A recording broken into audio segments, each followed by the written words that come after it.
Chapter 18. Brian worked around the tail of the plane 2 more times, pulling himself along on the stabilizer and the elevator, but there simply wasn't a way in.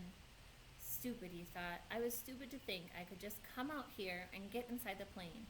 Nothing is that easy. Not out here, not in this place. Nothing is easy. He slammed his fist against the body of the plane, and to his complete surprise, the aluminum covering gave easily under his blow. He hit it again, and once more it bent and gave, and he found that even when he didn't strike it but just pushed it, it still moved. It was really, he thought, very thin aluminum skin over a kind of skeleton, and if it gave that easily, he might be able to force his way through. The hatchet. He might be able to cut or hack with the hatchet. He reached to his belt and pulled the hatchet out, picked a place where the aluminum gave to his push, and took an experimental swing at it. The hatchet cut through the aluminum as if it was soft cheese. He couldn't believe it. 3 more hacks and he had a triangular hole the size of his hand, and he could see 4 cables that he guessed were the control cables going back to the tail, and he hit the skin of the plane with a frenzied series of hacks to make a still larger opening, and he was bending a piece of aluminum away from 2 aluminum braces and some kind when he dropped the hatchet. It went straight down past his legs. He felt it bump his foot, then go down into the water, and for a second he couldn't understand that he had done it. For all this time, all the living and the fighting, and the hatchet had been everything. He had always worn it. Without the hatchet, he had nothing. No fire, no tools, no weapons. He had nothing. The hatchet had been him, and he had dropped it. Ah! He yelled, choked on it, a snarl cry of rage and his own carelessness. The hole in the plane was still too small to use for anything, and now he didn't have a tool. That was the kind of thing I would have done before, he said, to the lake, to the skies, to the trees. When I came here, I would have done that. Not now, not now. Yet he had, and he hung off the raft for a moment and felt sorry for himself, for his own stupidity. But as before, the self-pity didn't help, and he knew that he had only one course of action. He had to get the hatchet back. He had to dive and get it back. But how deep was it? In the deep end of the gym pool at school, he had no trouble getting to the bottom, and that was, he was pretty sure, about 11 feet. Here it was impossible to know the exact depth. The front end of the plane, anchored by the weight of the engine, was obviously at the bottom, but it came back up at an angle so that the water wasn't as deep as the plane was long. He pulled himself out of the water so his chest could expand, took 2 deep breaths and swiveled and dove, pulling his arms and kicking off the raft bottom with his feet. His first thrust took him down a good 8 feet, but the visibility was only 5 feet deep beyond that, and he could not see the bottom yet. He crawled down 6 or 7 feet and pressure pushing on his ears until he held his nose and popped them, and just as he ran out of breath and headed back up, he thought he saw the bottom, still 4 feet below his dive. He exploded out of the surface, bumping his head on the side of the elevator when he came up and took air like a whale, pushing the stale air out until he wheezed, taking new in.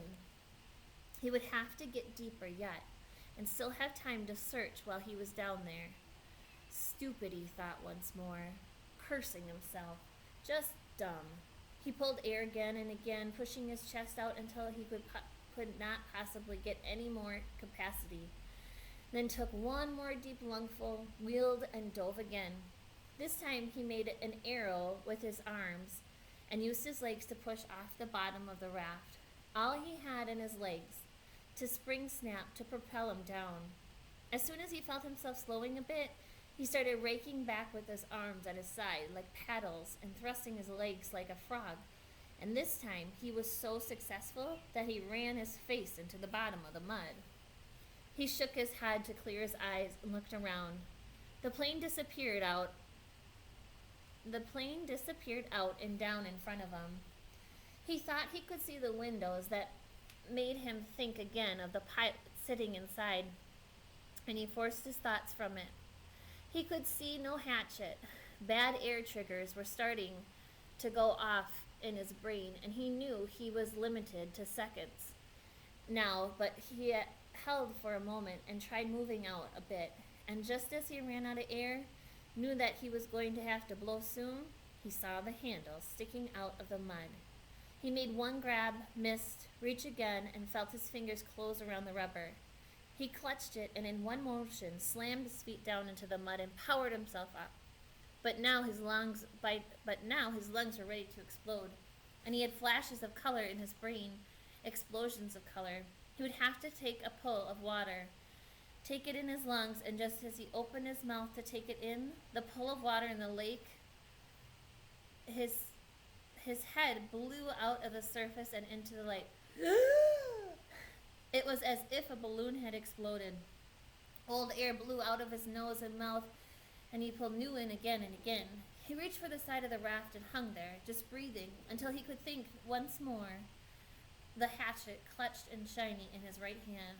All right, the plane. Still the plane.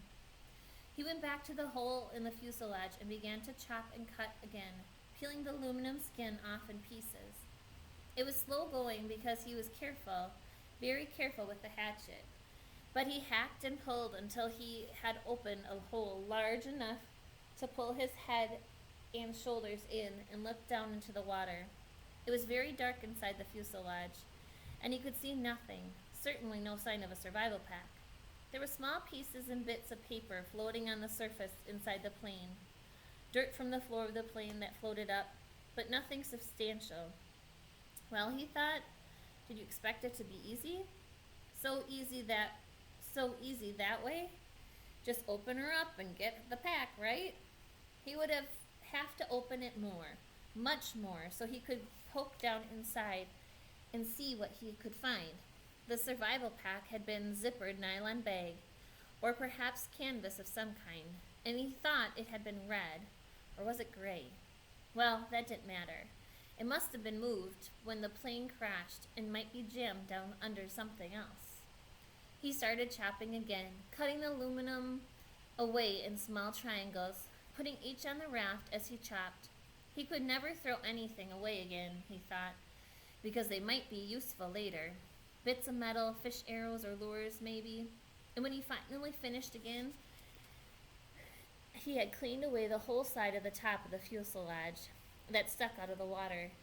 He cut down into the water as far as he could reach and had a hole almost as big as he was, except that it was crossed and crisscrossed with aluminum.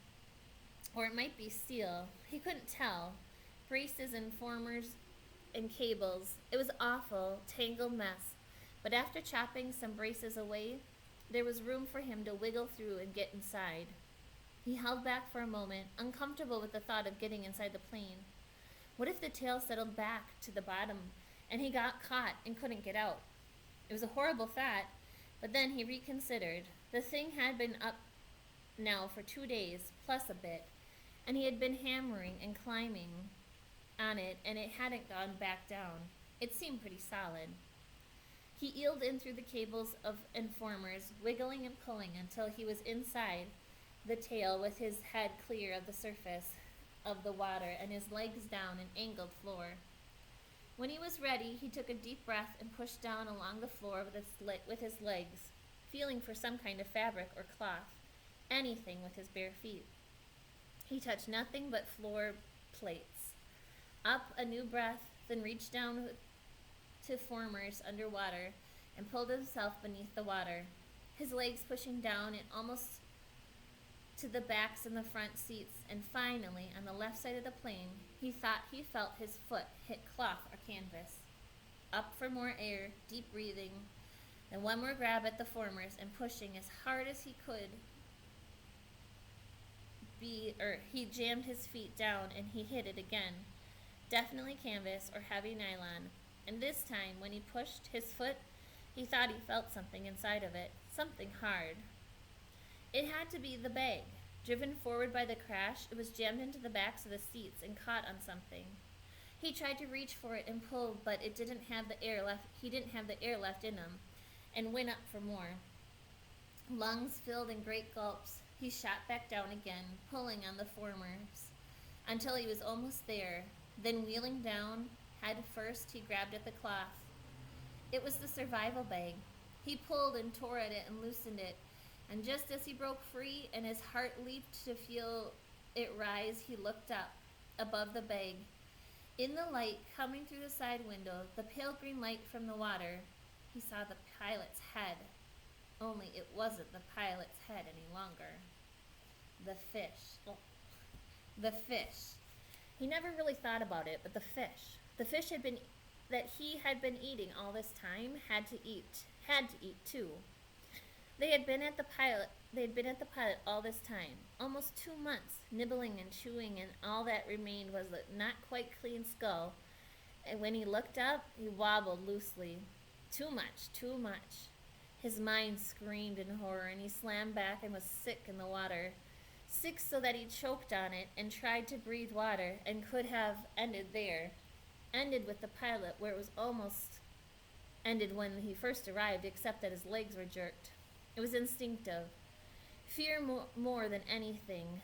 Fear of what he had seen. But they jerked and pushed, and he was headed up when they jerked and he shot to the surface. Still inside the bird cage of formers and cables.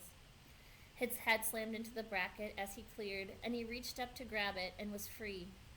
In the air, hanging up in the tail, he hung the way for several minutes, choking and heaving and gasping for air, fighting to clear the picture of the pilot from his mind. It went slowly. He knew it would never completely leave. But he looked to the shore, and there were trees and birds. The sun was getting low and golden over his shelter. And when he stopped coughing, he could hear the gentle sounds of evening, the peace sounds, the bird sounds, and the breezes in the tree. The peace finally came to him, and he settled his breathing. He was still a long way from being finished. He had a lot of work to do. The bag was floating next to him, but he had to get it out of the plane and onto the raft, then back to shore. He wiggled out through the formers. It seemed harder than when he came in, and pulled the raft around. The bag fought him. It was almost as if he didn't want to leave the plane. He pulled and jerked, and still it wouldn't fit, and at last he had to change the shape of it, rearranging what was inside by pushing and pulling at the sides until it narrowed it and made it longer. Even when it finally came, it was difficult, and he had to pull first at one side and then the other, an inch at a time, squeezing it through. All of this took some time, and when he finally got the bag out and tied it to the top of the raft, it was nearly dark. He was bone tired from working in the water all day, chilled deep, and he still had to push the raft to shore. Many times he thought he would not make it. With the added weight of the bag, which seemed to be heavier by the foot, coupled with the fact that he was getting weaker all the time, the raft seemed barely to move. He kicked and pulled and pushed, taking the shortest way straight back to shore, hanging to rest many times, then surging again and again. It seemed to take forever when at last his feet hit the bottom and he could push against the mud and slide the raft into shore weeds and bump against the bank. He was so weak he could barely stand, had to crawl. So tired he didn't even notice the mosquitoes that tore into him like a gray, angry cloud. He had done it. That's all he could think now. He had done it. He turned and sat on the bank with his legs in the water and pulled the bag ashore and began the long drag. He couldn't lift it back down the shoreline to the shelter. 2 hours, almost 3, he dragged and stumbled in the dark, brushing the mosquitoes away, sometimes on his feet, more often on his knees, finally to drop across the bag and to sleep when he made it to the sand in front of his doorway. He had done it.